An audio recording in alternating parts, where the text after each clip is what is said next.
Politically, where we're at, since then, we've had two motions passed in Parliament, the majority, to allowing for a provision similar to basically allowing Iraq War resistors to be able to apply for permanent residency, which would take them out of the refugee process. So treat them more as they were during the Vietnam era.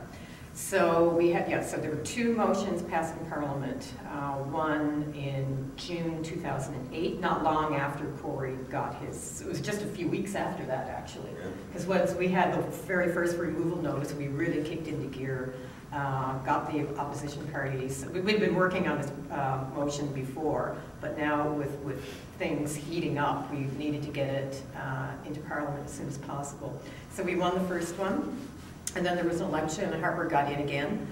And so any bills on the books, just once Parliament is dissolved, are gone. So with the next Parliament, we had another motion read in Parliament. We won that one, and that was in March '09. And then we put together the. We got Gerard Kennedy working on the private members bill, which we lost by 6 votes or 7 votes, I believe. So the thing about private motions, parliamentary motions, is that they're non-binding. They're a recommendation from constituents to their parliamentarians to, hey, please do not deport Iraq war resistors. So, and then it's up to the government to implement. Because as in it's only a recommendation, it's not a law. So they can implement it or ignore it, and they choose to ignore it. They chose to ignore it. They choose to ignore it. Yeah. So and it actually isn't very terribly democratic because they are actually literally ignoring the will of Parliament. So what we're trying to get people to do is, get the government to respond to the will of Parliament and respect the motions. Stay. So just if you want to explain, what are some of the ways that people can? What people can do is email and phone your MP. The more people who actually speak to their MPs, the more they're going to know that there's still a lot of support for the resistors, especially after we lost the private members bill. Jason Kenney actually gloated, the immigration minister. He gloated after we lost that bill. He tweeted on Twitter, that just left Parliament, resistors lost their bill. So he was gloating, he got up in question period and said something really obnoxious, and then put that up on YouTube, and then sent out an email to everybody who emailed him saying, how come, I think what happened in Parliament was terrible. Anybody who was supporting the resistors who emailed him after that, after we lost the vote, he sent out this reply to, included the YouTube video, and basically was, thumbing his nose. It was really unprofessional, and it was just signed Jason, not even Jason Kenney or Minister Kenney, just like Jason. So basically, here's what I think of war resistors. It was really obnoxious. So what we're asking people to do is continue to come out to events like this, sign petitions. We have a petition in the back. It's no longer about support Bill C-440. It's just that support Iraq war resistors.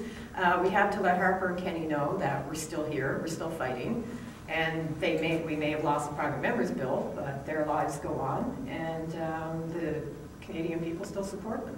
So we have polls done. So 2/3 of Canadians support letting Iraq war resistors stay in Canada. We want two parliamentary motions.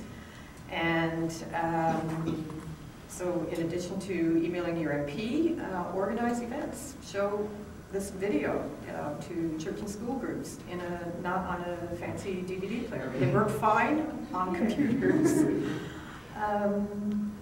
Book a resistor to speak in your schools or workplaces, churches, deans here. I'll do it. Make me do it, I'll do it. Yeah, well, that's one thing that they do a lot of, is actually speaking engagements, especially to church groups and educational institutions, high schools, elementary schools, universities. So lots of speaking engagements. And I know that this is a conservative riding, so you can't just say, oh, okay, well, we've got a conservative MP, a letter or phone call to the MP won't do anything. They have to know how much public support there is. We are a little afraid that Jason Kenney and Harper might try to make this an election issue, or not a huge election issue, but will involve resistors in the election as election platform as queue jumpers, jumping the queue in the refugee process. He's already last summer circulated or came up with this Operational Bulletin 202. Are you familiar with that? Yeah, I read it as crap. Yeah, Operational Bulletin 202, which actually raises a red flag about resistors. So it was a memo going out to all CBSA employees, immigration officials, that if you get a case of a U.S. Iraq war resistor, to contact their supervisor or head person, because they're flagging them. So, because they are potentially letting criminals into the country. Yeah, because the whole thing basically labels us all as criminally inadmissible. Criminally inadmissible. Like before even, and the problem there is that it's supposed to be an impartial decision on the actual individual, I don't know the word, board judge, member, yeah. board member, whatever. It's supposed to be his decision, not like his boss's decision, like clear across the board. They're supposed to operate from arm's length from the Department of Immigration. And so you send this out saying, treat these people as different. Hardly a fair and impartial system that that's supposedly free of political interference. So that was Operational Bulletin 202. We're fighting that. We're trying to get the opposition parties to put pressure to rescind Operational Bulletin 202. So we're really afraid of what Harper and Kenney are going to come up with the next election about letting in criminals. They're really intent on this, big on crime. In a country that has very little crime, but we need more prisons for these unreported, for the unreported criminals. So, so as I said, even though you've got a Conservative MP, your MP still should know that how many Canadians stand behind resistors, because we have to, we can't go away. Any other things that you would suggest people do? It touches on pretty much most of the things I would have said. Just doing the fundraisers, doing the events are really the biggest thing. And just talking to people like me that have been in this situation, or even some of the Vietnam era guys. The stories aren't quite the same, but same situation. That'll give you a good basis to start with. The mail and everything. Like I don't remember what it was for, but there's something about some MP we didn't necessarily see eye to eye with, like his BlackBerry phone just exploded pretty much. Oh yeah. With all the messages he was getting about letting us stay. Yeah. I'm sure his phone got wrecked that day. Yeah.